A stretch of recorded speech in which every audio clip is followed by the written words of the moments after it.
সর্বভারতীয় দুই প্রবেশিকা পরীক্ষা নিট আর নেট সেই কেলেঙ্কারির মাঝেই প্রশ্ন ফাঁস বিরোধী আইন কার্যকর করল কেন্দ্রীয় সরকার। শুক্রবার অর্থাৎ 21শে জুন থেকে এই আইন কার্যকর করা হয়েছে, যার নাম public examinations prevention of unfair means act 2024। এই আইন মোতাবেক দোষীদের বিরুদ্ধে জেল ও জরিমানার কড়া শাস্তির বিধান রয়েছে।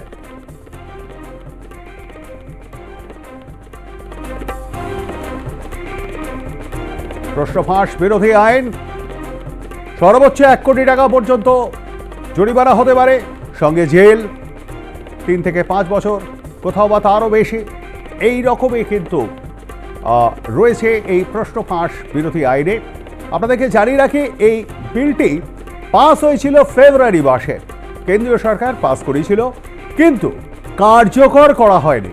কার্যকর হচ্ছে গতকাল অর্থাৎ 21শে জুন থেকে কার্যকর করল কেন্দ্রীয় সরকার। আমরা এই নিয়ে কথা বলবো, চলে যাব নিউজ রুমে আমাদের প্রতিনিধি নাজিয়া রহমানের কাছে। নাজিয়া, নতুন এই যে প্রশ্ন ফাঁস বিরোধী বিল 2024 কি রয়েছে এই আইনে?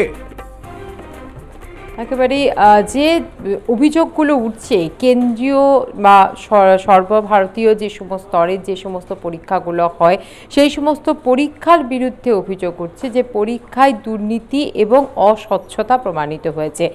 নিটে এই অস্বচ্ছতার অভিযোগ উঠেছে, যেটি মেডিকেলের প্রবেশিকা পরীক্ষা নিট, সেটিতে অস্বচ্ছতা। পাশাপাশি দেখা গেল যে ইউজিসি নেট যেটা, সেখানেও কিন্তু অস্বচ্ছতার অভিযোগ এবং তাতে পরীক্ষা বাতিল হলো নেট। এবং পাশাপাশি আরও একটি পরীক্ষা যেটা ইউজিসি নেট সিএসআইআর যে পরীক্ষাটা, সেই পরীক্ষারও কিন্তু স্থগিত রাখা হলো। তো পরপর এই ধরনের অভিযোগ উঠছে এবং সেজন্য অবশ্যই তদন্ত কমিটি গঠন করা হয়েছে কেন্দ্রীয় শিক্ষা মন্ত্রকের তরফ থেকে এবং একটি আইন লাগু করা হলো পাশাপাশি। এবং এই আইনটির গেজেট নোটিফিকেশন হয়েছিল ফেব্রুয়ারি মাসে এবং সেই গেজেট নোটিফিকেশন কার্যকারী হলো শুক্রবার অর্থাৎ 21শে জুন কার্যকারী হলো। এই নোটিফিকেশন অনুযায়ী বা বিজ্ঞপ্তি অনুযায়ী দেখা যাচ্ছে যে কড়া পদক্ষেপ গ্রহণ করেছে কেন্দ্রীয় সরকার এবং সে বিষয়গুলি হচ্ছে যে এই যে প্রশ্ন ফাঁস নিয়ে নানা রকম অভিযোগ, সেই অভিযোগের ভিত্তিতেই কিন্তু এই কড়া পদক্ষেপগুলি গ্রহণ করেছেন।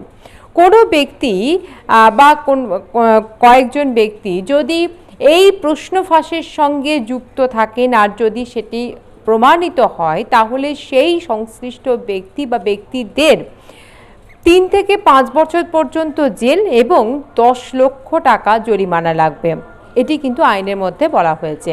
পাশাপাশি কোনো নিয়ামক সংস্থা বা আয়োজক সংস্থা যদি সব কিছু জেনে রিপোর্ট না দেয়, সেক্ষেত্রে কিন্তু সেই সংস্থাকে 1 কোটি টাকা জরিমানা করা হতে পারে।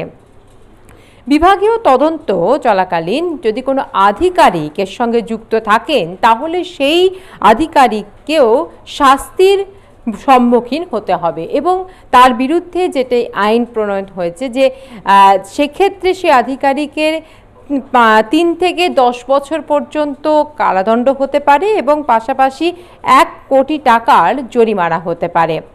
কোনো আয়োজক সংস্থা বা নিয়ামক সংস্থা তারা যদি যুক্ত থাকে, তাহলে সেক্ষেত্রে যদি প্রমাণিত হয়, তাহলে সেক্ষেত্রে 5 থেকে 10 বছর পর্যন্ত জেল হতে পারে এবং 1 কোটি টাকা জরিমানা।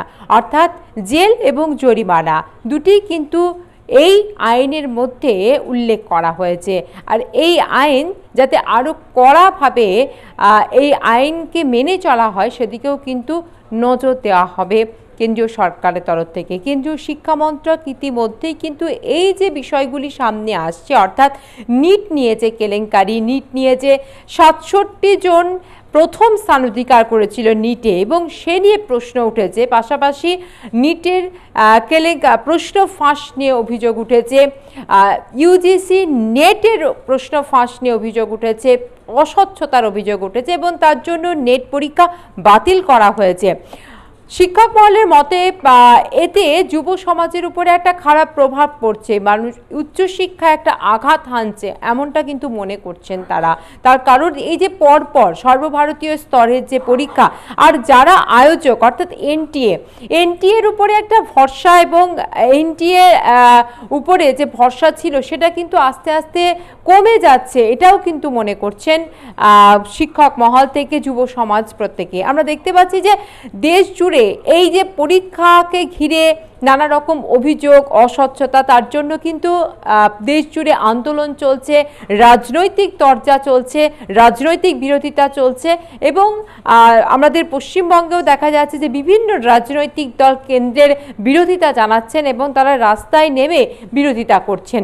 অর্থাৎ যুব সমাজের উপরে একটা খারাপ প্রভাব পড়ছে। তাই তড়িঘড়ি কিন্তু দেখা যাচ্ছে যে কেন্দ্রীয় সরকার এই ড্যামেজ কন্ট্রোল করতে তারা কিন্তু আইন লাগু করলেন এবং আইন অনুযায়ী দেখা যাচ্ছে যে কড়া পদক্ষেপ। তবে সেখানেও কিন্তু প্রশ্ন তুলছেন শিক্ষক মহল, তার কারণ যে আইন যখনই বলবৎ হয় বা আইন যখনই লাগু হয় তারপর থেকে দেখা যায় যে আইনের ফাঁকও থেকে যায়। তাই আইন নয়, প্রথমত যখন পরীক্ষার আয়োজন করা হচ্ছে এবং পরীক্ষা হচ্ছে সেটি যাতে সঠিকভাবে হয়, সেটাতে যাতে স্বচ্ছতা বজায় থাকে সেদিকেই কিন্তু নজর দেওয়া উচিত।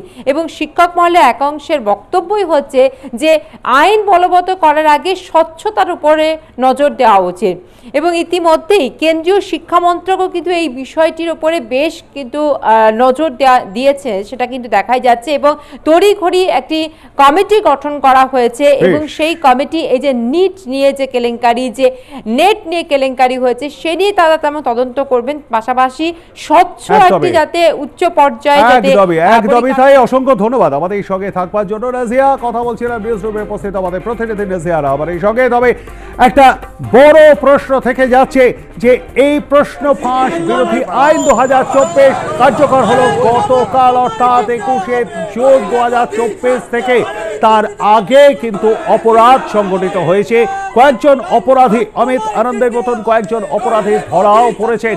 সব থেকে বড় প্রশ্ন যে তারা কি এই নতুন আইনের আওতায় শাস্তি পাবেন নাকি আইনের ফাঁক গলে বেরিয়ে যাবেন যেহেতু অপরাধ সংগঠিত হয়েছে আগে, এটা কিন্তু সব থেকে বড় একটা প্রশ্ন।